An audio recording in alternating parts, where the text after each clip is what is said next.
نحمده ونصلي على رسوله الكريم اما بعد اعوذ باللہ من الشیطان الرجیم بسم اللہ الرحمن الرحیم عن ابن عمر رضی اللہ تعالی عنہما قال اتخذ النبی صلی اللہ علیہ وسلم خاتما من ذهب وفي رواية وجعله في يده اليمنى ثم ألقاه ثم اتخذ خاتما من ورق نقش فيه محمد رسول الله وقال لا ينقشن أحد على نقش خاتمي هذا وكان إذا لبسه جعل فصه مما يلي بطن كفه متفق عليه أو كما قال عليه الصلاة والسلام صدق الله ورسوله النبي الكريم. درود شریف پڑھ لیں.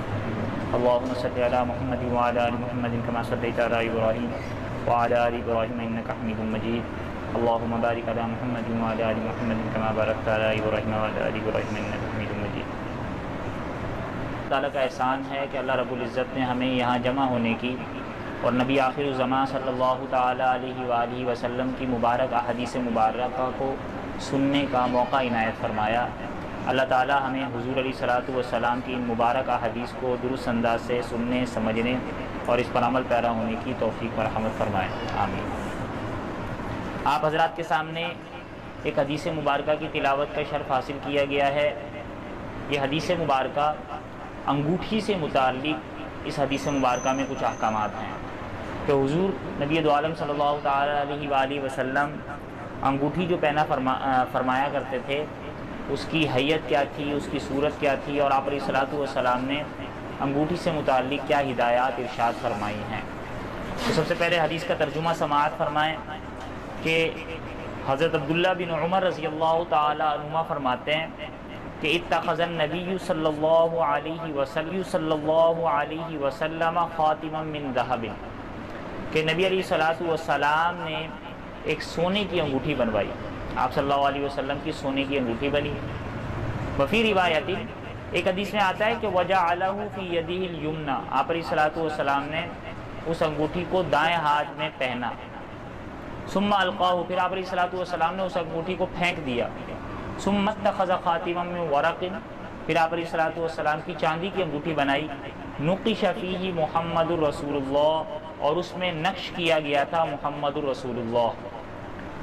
وقال، اور آپ علیہ الصلاۃ والسلام نے فرمایا کہ لا ینقشن احد علی نقش خاتمی ھذا، فرمایا تھا کہ میرے اس انگوٹھی کے نقش جیسا کوئی اور نقش نہ بنوائے.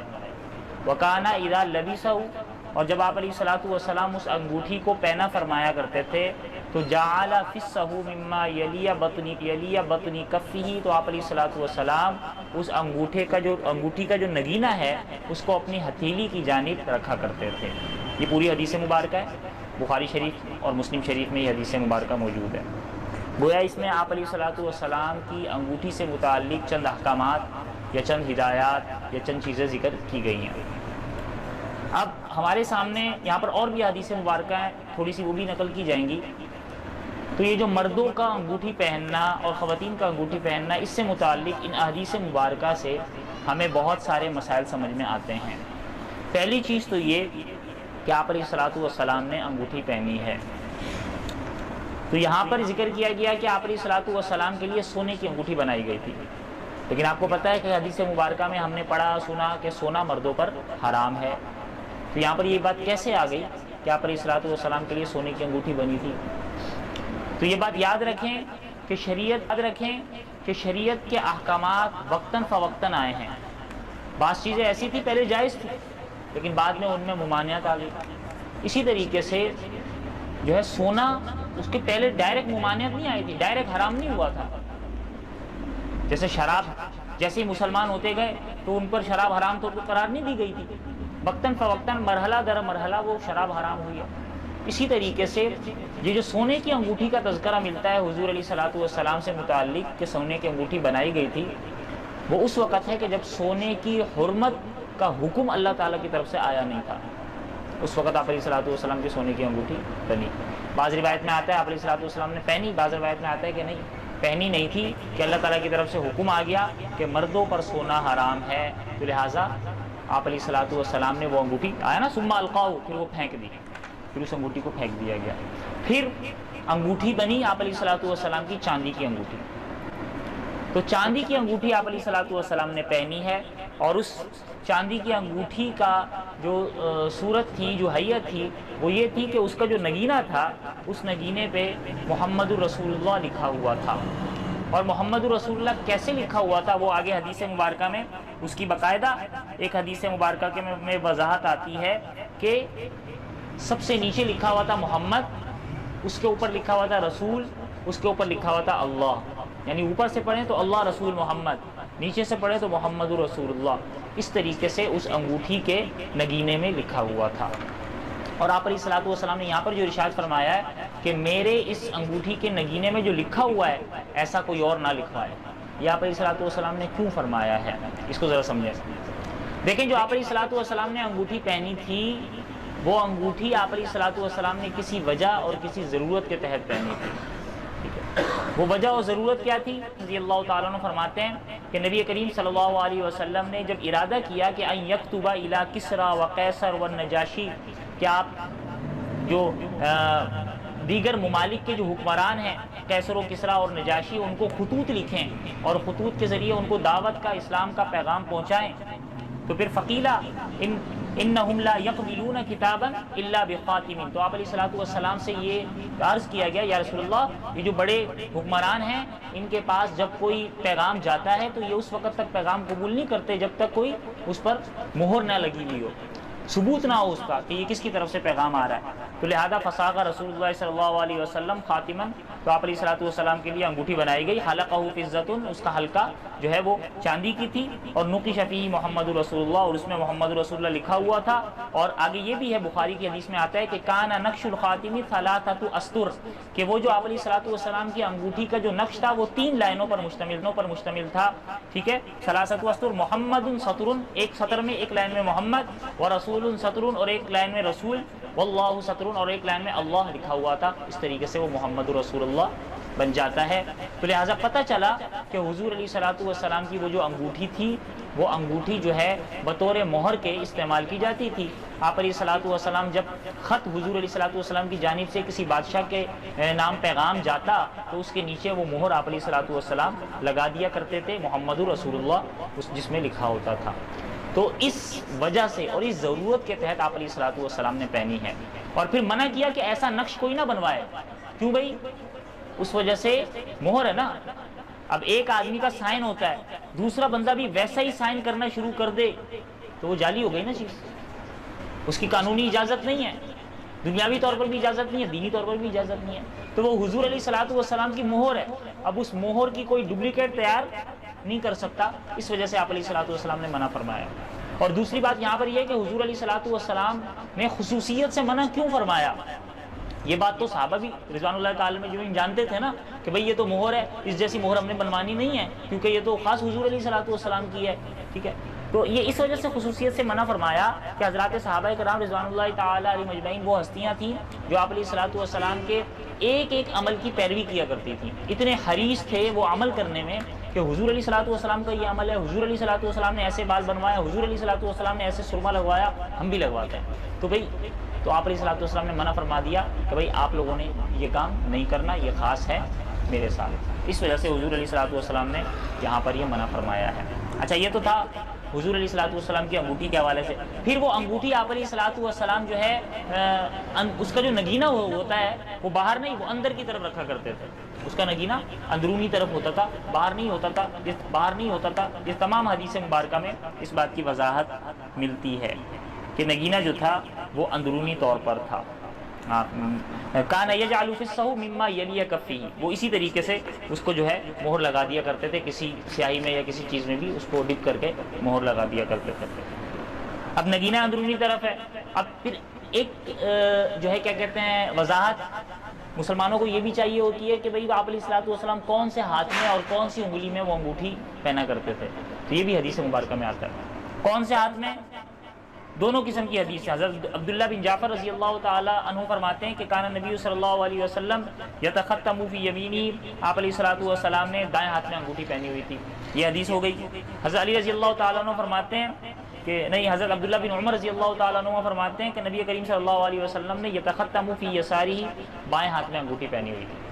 تو گویا دونوں چیزیں ہمیں حدیث سے مل گئی ہیں، کبھی آپ علیہ الصلوۃ والسلام نے دائیں ہاتھ مل گئی ہیں، کبھی آپ علیہ الصلوۃ والسلام نے دائیں ہاتھ میں بھی پہنی ہے، اور کبھی وہ انگوٹھی آپ علیہ الصلوۃ والسلام نے بائیں ہاتھ میں بھی پہنی ہے۔ اکثر حدیث میں جو ہے بعد میں دائیں ہاتھ کا تذکرہ ملتا ہے کہ آپ علیہ الصلوۃ والسلام نے دائیں ہاتھ میں انگوٹھی پہنی ہے۔ کون سی انگلی میں انگوٹھی پہنی ہے یہ بھی حدیث میں آتا ہے۔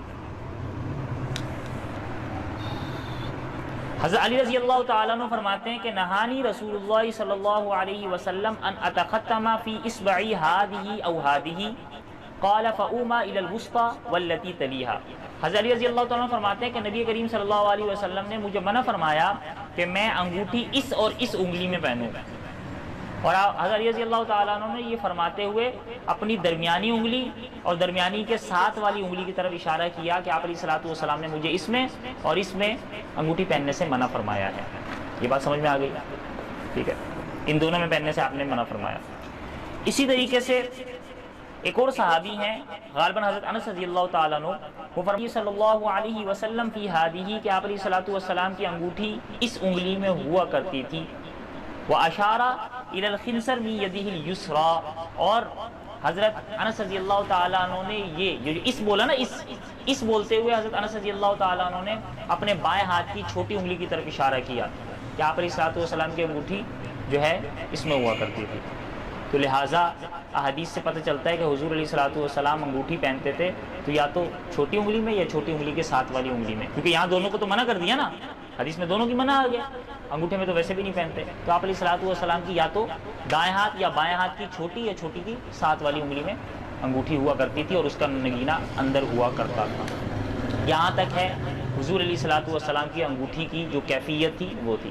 اب ایک عام مسلمان انگوٹھی پہنتا ہے تو اسے پہننی چاہیے کہ نہیں پہننی چاہیے، اس بارے میں احکامات کیا ہیں اگر ہم حدیث مبارکوں کو دیکھیں تو علماء نے یہاں پر یہ بات لکھی ہے، آپ علیہ الصلوۃ والسلام نے پہنی، آپ علیہ الصلوۃ والسلام کے بعد جو حضرات خلفائے راشدین گزرے ہیں انہوں نے وہ انگوٹھی پہنی۔ اب یہ جو حضور علیہ الصلوۃ والسلام کی انگوٹھی تھی جس پر محمد رسول اللہ لکھا ہوا تھا، یہ بعد میں حضرت ابو بکر صدیق رضی اللہ تعالیٰ عنہ کے پاس آئی، پھر ان کے بعد حضرت عمر بن خطاب رضی اللہ تعالیٰ عنہ کے پاس آئی، پھر ان کے بعد حضرت عثمان غنی رضی اللہ تعالیٰ عنہ کے پاس آئی۔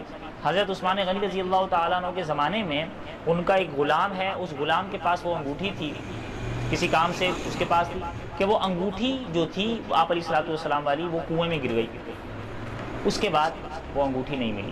حضرت عثمان غنی رضی اللہ تعالیٰ عنہ تک وہ تھی، اس کے بعد وہ لاپتہ ہو گئی آپ علیہ الصلوۃ والسلام والی انگوٹھی۔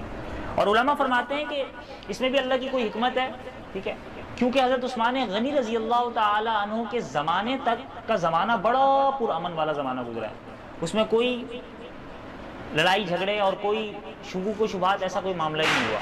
پھر جیسے ہی وہ حقوق و شبہات ایسا کوئی معاملہ ہی نہیں ہوا، پھر جیسے ہی وہ نہ جانے اس میں کوئی برکت تھی یا کیا معاملہ تھا، آپ علیہ الصلوۃ والسلام کی وہ انگوٹھی غائب ہوئی، اب اس کے بعد جو ہے فتنے اٹھنے شروع ہوئے، جنگیں ہونا شروع ہوئیں، یہ ساری صورتحال شروع ہوئی، تو کوئی نہ کوئی برکت، کوئی نہ کوئی اللہ کی کوئی حکمت تو تھی اس میں بھی، ٹھیک ہے۔ تو بہرحال یہ بات ذکر کی گئی ہے، ٹھیک ہے۔ تو اب یہاں سے یہ بات پتہ چلتی ہے کہ ان حضرات نے انگوٹھی جو استعمال کی ہے ضرورت کے تحت استعمال کی ہے، باقی اگر صحابہ کرام رضوان اللہ تعالی علیہم اجمعین کو دیکھیں تو وہ انگوٹھی استعمال نہیں کیا کرتے تھے۔ اس کا مطلب یہ بات سمجھ میں آتی ہے کہ انگوٹھی پہننا سنت نہیں ہے بلکہ ضرورت کے تحت۔ یہی وجہ ہے کہ ہم جتنے بھی مسائل کی کتابیں اٹھاتے ہیں نا، ان مسائل کی کتابوں میں یہ بات لکھی ہوئی ہے کہ اگر کوئی بادشاہ ہے، حکمران ہے، قاضی ہے، کوئی ایسا بندہ ہے جس کو مہر کی ضرورت ہے اور مہر انگوٹھی میں، آج کل تو انگوٹھی میں تو مہر ہی نہیں ہے نا، اور مہر انگوٹھی میں، تو اس صورت میں وہ انگوٹھی پہن سکتا ہے۔ بصورت دیگر ایک مسلمان کے لیے انگوٹھی پہننا حرام نہیں ہے، جائز ہے، لیکن مسلمان مرد کے لیے چاندی کی انگوٹھی پہننے کی اجازت ہے، صرف اور صرف چاندی کی انگوٹھی پہننے کی اجازت ہے، لوہے کی، پیتل کی، تانبے کی اجازت نہیں ہے، صرف اور صرف چاندی کی انگوٹھی پہننے کی اجازت ہے، وہ بھی جس کا وزن 4 ماشے سے کم ہوگا، اس کا وزن 4 ماشے سے کم ہو، اتنی چاندی ہونی چاہیے، اس کی اجازت ہے۔ لیکن بہتر ہے کہ یہ بھی نہ پہنیں، کیونکہ زیورات یہ خصوصیت کے ساتھ عورتوں کے لیے بنائے گئے ہیں، مردوں کے لیے نہیں بنائے گئے۔ زیورات افضل اور بہتر یہ کہ یہ بھی نہ پہنیں، لیکن اگر پہننی ہی ہے تو اجازت اتنی شریعت نے دی ہے کہ 4 ماشے سے کم کے وزن والی وہ انگوٹھی پہن سکتا ہے، اور وہ بھی صرف چاندی کی۔ بات سمجھ میں آ گئی؟ اب یہ تو بات تھی مردوں کی. خواتین جو ہیں وہ زیور جو ہوتا ہے وہ کسی بھی قسم کا پہن سکتی ہیں. سونے کا بھی زیور پہن سکتی ہیں, چاندی کا بھی زیور پہن سکتی ہیں, آرٹیفیشل زیور پہن سکتی ہیں, تانبے کا, لوہے کا, کسی قسم کا بھی وہ زیور پہن سکتی ہیں. لیکن انگوٹھی خواتین جو ہیں وہ سونے کی پہن سکتی ہیں, چاندی کی پہن سکتی ہیں. اس کے علاوہ جو دیگر آرٹیفیشل انگوٹھی ہوتی ہیں ان سے علماء نے خواتین کو بھی منع کیا ہے. ٹھیک ہے, یہ بات لوگوں کو نہیں پتہ ہوتی. تو دیگر جو آرٹیفیشل انگوٹھی ہے وہ سونے کی پہنیں, چاندی کی پہنیں, لیکن دیگر آرٹیفیشل انگوٹھی جو ہیں یعنی سونا چاندی کے علاوہ تانبا پیتل وغیرہ یہ جو انگوٹھی ہیں یہ خواتین بھی ان کے لیے حرام نہیں ہے. یہ بات یاد رکھیں, حرام کی بات نہیں ہو رہی ہے. بہتر ہے کہ وہ سونے چاندی کی پہنیں, اس کے علاوہ اور جو آرٹیفیشل انگوٹھیاں وہ نہ پہنیں. آرٹیفیشل زیور انگوٹھی کے علاوہ باقی پہن سکتی ہیں. تو یہ جو ہے احادیث مبارکہ کی روشنی میں انگوٹھی کے حوالے سے جو حضور علیہ الصلوۃ والسلام کے ارشادات تھے اور جو دین اسلام اور شریعت کا جو طرز عمل تھا وہ آپ حضرات کے سامنے ذکر کر دیا ہے. دعا ہے کہ اللہ رب العزت ہمیں دین اسلام کے ہر حکم کو نبی پاک